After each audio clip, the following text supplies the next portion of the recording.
बिस्मिल्लाहिर्रहमानिर्रहीम। आज हम कहानी को आसानी से करेंगे क्योंकि हमने पहले जो फॉर्म्स ऑफ वर्ब्स की थी उनकी फ़िक्रें बनाने की कुछ प्रैक्टिसेस की। अब हम उन प्रैक्टिस को कहानी के अंदर इस्तेमाल करना चाहते हैं। ये कहानी कुछ दूसरी कहानियों से थोड़ा-सा मुख्तलिफ है मगर दिलचस्प भी है।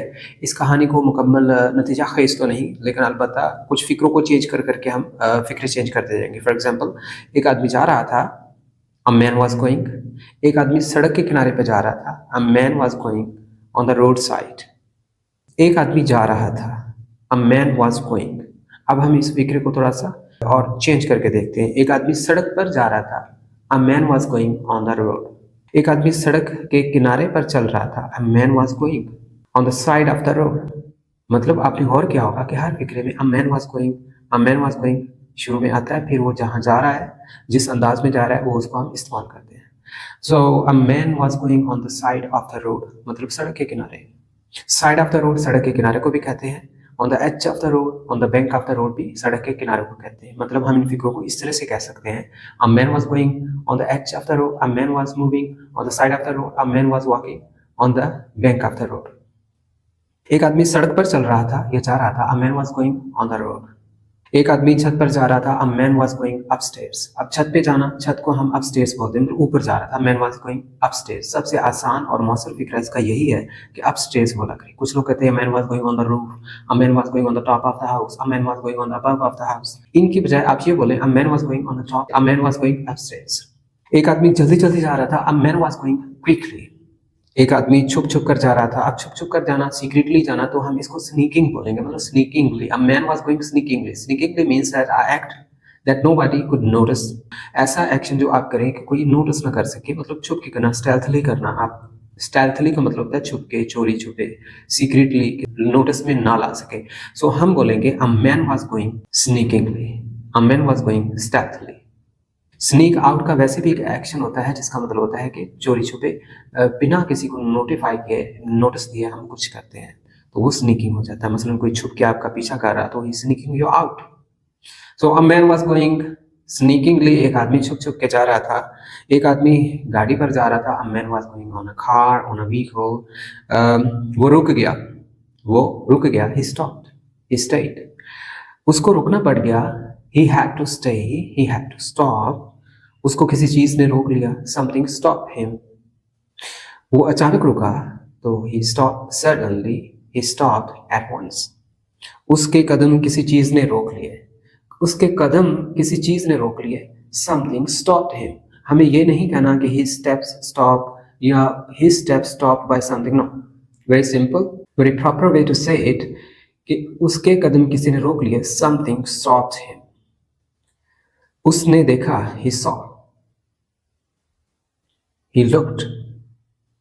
आप देखने के हवाले से आप मुख्तलिफ अंदाज में क्या क्या कह सकते हैं। उसने देखा, उसकी नज़र पड़ी, उसने झांका, उसको नज़र आया, उसको दिखा, उसने निगाह डाली। तो हम इनके प्रॉपरली एक दो अंदाज में इंग्लिश कर सकते हैं, चाहे फिक्रे जितने भी हों। फॉर एग्जाम्पल, उसने देखा, he saw, उसको दिखा, he saw। उसने अगर खुद देखा तो he looked, ये भी आप कह सकते हैं। उसको दिखा, he saw। उसने इधर उधर देखा, he looked around। अब जो उसने देखा है वो लुक है, लेकिन जो उसको दिखा है वो सी है। अलबत्ता आप दोनों इस्तेमाल कर सकते हैं, आप लुक भी कह सकते हैं, आप सी भी कह सकते हैं। It's not big deal for you. उसने देखा, ही सॉ। उसने देखा, ही लुक्ड, इधर उधर, अराउंड। उसने दाएं बाएं देखा, he looked right and left. उसने निगाह डाली, ही गेज्ड। गेज एक वर्ड होता है स्टेयरिंग के दौरान, जैसे मैं इस वक्त आपको स्टेयर कर रहा हूँ, गेज कर रहा हूँ, आप पे नजर डाल रहा हूँ, निगाह डाल रहा हूँ।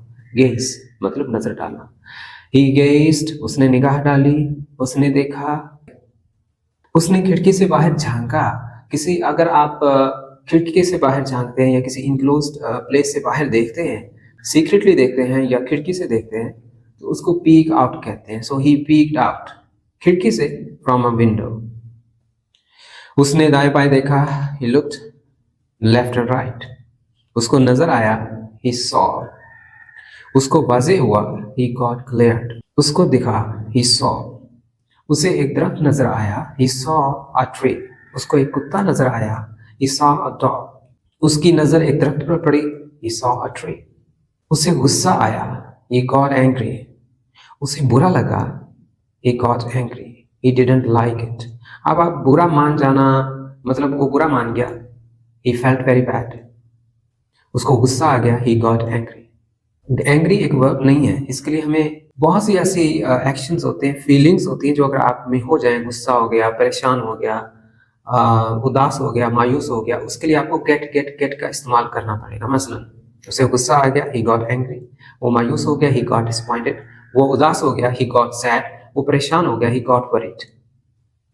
सिमिलरली वो बुरा मान गया, he felt bad, वो गुस्से में आ गया, he got angry, उसे कुछ दिखाई दिया, he saw something, उसे कुछ नजर न आया, he didn't see anything, या he couldn't see anything, उसे कुछ दिखाई न दिया, he couldn't see anything, या उसे कुछ नजर न आया, he couldn't see anything, उसे कुछ न मिला, he didn't find anything, वो कुछ पा ना सका, he couldn't find anything, उसे कुछ ना मिला, वो कुछ पा ना सका, दोनों एक ही तरह के फिक्रे हैं। या तो आप ये कह लें he didn't find anything या he couldn't find anything। find की जगह पे आप get भी कह सकते हो, he didn't get anything, he couldn't get anything। और अगर हम कहें कि उसे कुछ दिखा या उसने कुछ पाया, he got something, उसके हाथ कुछ ना आया, he didn't get anything, वो मायूस हो गया, he got disappointed, वो परेशान हो गया, he got worried, वो दुखी हो गया, he got very sad, वो शर्मसार हो गया, he got embarrassed। आखिरी वाले तीन फिक्रे, वो शर्मसार हो गया, he got embarrassed, उसने शर्मसार कर दिया, he embarrassed, वो परेशान हो गया, he got worried, उसने परेशान कर दिया, he made worried, वो उदास हो गया, he got sad, उसने उदास कर दिया, he made sad। सो आज का ये लेक्चर और ये चीज़ के व्हाट्सएप पे एक यूट्यूब के ही चैनल का हमने चैनल बनाया है। अगर आप व्हाट्सएप की अपडेट से हर वक्त इंटरेस्ट रहना चाहते हैं तो मैंने आपको लिंक दिया है कमेंट्स में, आप देख सकते हैं। आप व्हाट्सएप का चैनल भी ज्वाइन कर सकते हैं। अलबत्ता नेक्स्ट जो यूट्यूब की शॉर्ट्स है वो देखा करें, उसके अंदर इस तरह की मुख्तलिफ फिक्रे जो है वो चेंज करके उनकी ट्रांसलेशन बताई जाती है। इस फील्ड का ये फ़ायदा होता है कि आप एक फ़िक्रे को किसी भी अंदाज में बोल सकते हैं। आपको सिर्फ एक ही फ़िक्रे का रट नहीं लगाना, किसी भी अंदाज में आप चेंज करके बोल सकते हैं। या फिर अगर 10 उर्दू के फ़िक्रे इस तरह से हों तो आप उसको एक ही वे में इंग्लिश में कर सकते हैं। That's all for now. Thanks for being with EA English Protection.